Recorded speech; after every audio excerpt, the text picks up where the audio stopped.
there's complete focus on getting children back to school, back to learning. There's also some innovative approaches that the government can deploy, public-private partnerships, for example, availing a functional private schools, giving out-of-school children vouchers until they're available to go back to their own schools. Working with the private sector, giving low-interest loans. A third of Pakistan's children go to low-fee private schools. And, they compete, especially in provinces like Punjab, very closely to the public education sector. So availing that for, to make sure that there's education continuity. Learning losses. There's a term called learning poverty, which basically measures whether a child at age 10 can read and understand a simple text. At Pakistan, before COVID, learning poverty was at 75%. This accounts for children who are schooling deprived and children who are in school and are learning deprived. This is expected to increase by 5 percentage points because of the floods. So it's going to go to 80%. So how do we address learning poverty? Manisha spoke about the curriculum. Pakistan probably has the most dense curriculum when even compared to developing countries. How can we really focus on what are the essential learning outcomes for children and focus on those when supporting learning recovery? How do we train our teachers to make sure that when children come back to school, they're provided a safe, welcome learning space? And these are very important. How do we make our schools inclusive? The whole concept of building back better. When children come to school, they should find their schools happy, welcoming spaces. This is an opportunity for us to make schools more inclusive, to ensure that, there's room for children who were previously deprived from schooling because of a physical or a mental handicap. Establishing monitoring and tracking systems. This is very, very essential when it comes to floods, right? Making sure that there's transparent, merit-based contracts given out either by the C&W department or by the education department to make sure that you get good value for money, safe construction practices. If infrastructure is being enhanced, to make sure that the foundation is being strengthened. Competitive procurement, these are all very important. And in the long term, right, you really need to think of DRN, disaster risk management and climate resilience, as a core part of district education plans, provincial education plans, a DRN focus in line departments, coordination with your district disaster management authorities. And like I said earlier, really doubling down on the out-of-school agenda that Minister Saab is, championing. The non-formal education sector will play a really important role for children who have been out of school for a certain number of months, allowing them access to non-formal education systems that are certified and allow re-entry into the formal education system. A system for, transition of late entrance into school, early childhood education. So, our mandatory education starts at age 5. But we all know that early years are the most important in a child's growth. The brain develops at a stage that is unparalleled in later years.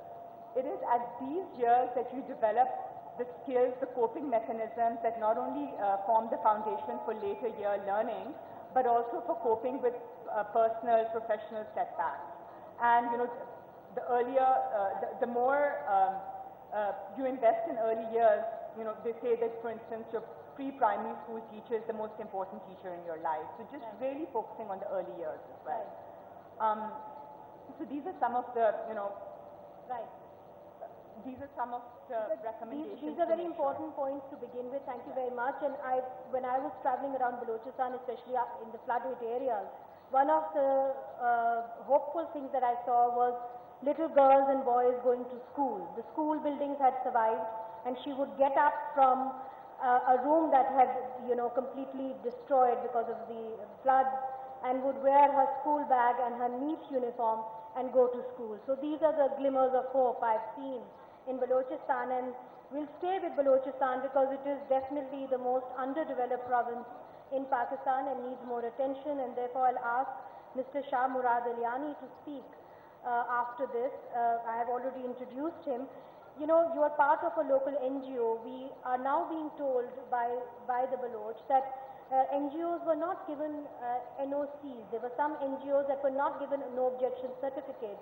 and therefore the relief and the rehabilitation effort they could not carry out. What is the situation on the ground, and has that affected your efforts?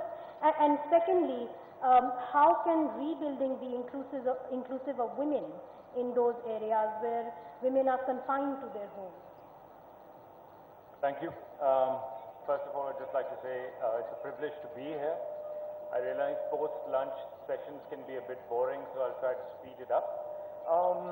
Look, I don't work for an NGO. I work with a local NGO. It's a local NGO that has capacity in ecosystem restoration, and we've been working with the local administration quite seamlessly. We have not encountered any issues so far.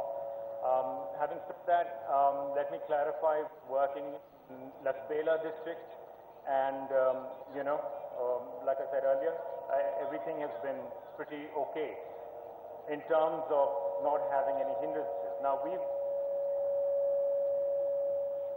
somebody's mic is on. We predominantly, we've predominantly been working under the radar, so to speak. We're a small outfit, we're quite driven, and with regard to your question about gender inclusion, very aware of that, and we have included several interventions within our model which address gender inclusion. One is that we are proposing, in fact we're talking to Dow Medical College, we want to have a female, whomever is willing, have trained for midwifery, so that look after people. Hello? They can look after their community in terms of prenatal, delivery and postnatal services. And we are also, the area where we're working on, unlike since you have a lot of scattered households, everything is not clumped together, it's quite scattered. So what we want to do is, we want to have a community center, one for females, one for males. And we've talked to a foundation that is going to be giving sewing machines to the women there, so that they can work, they can make garments not only for their own, but also market. Because of culture, because of cultural difficulties, it is somewhat difficult, again, to be able to access women, but I believe we have a solution, and we're working towards that.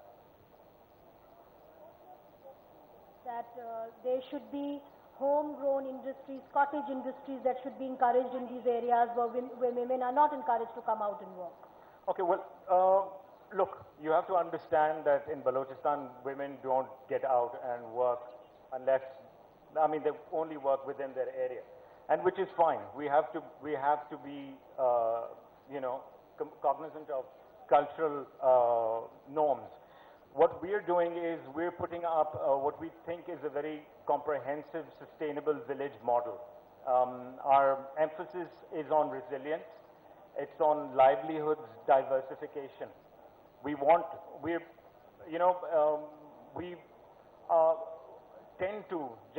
tend to look towards external forces for help, and we have a different approach. We think that we need to help ourselves.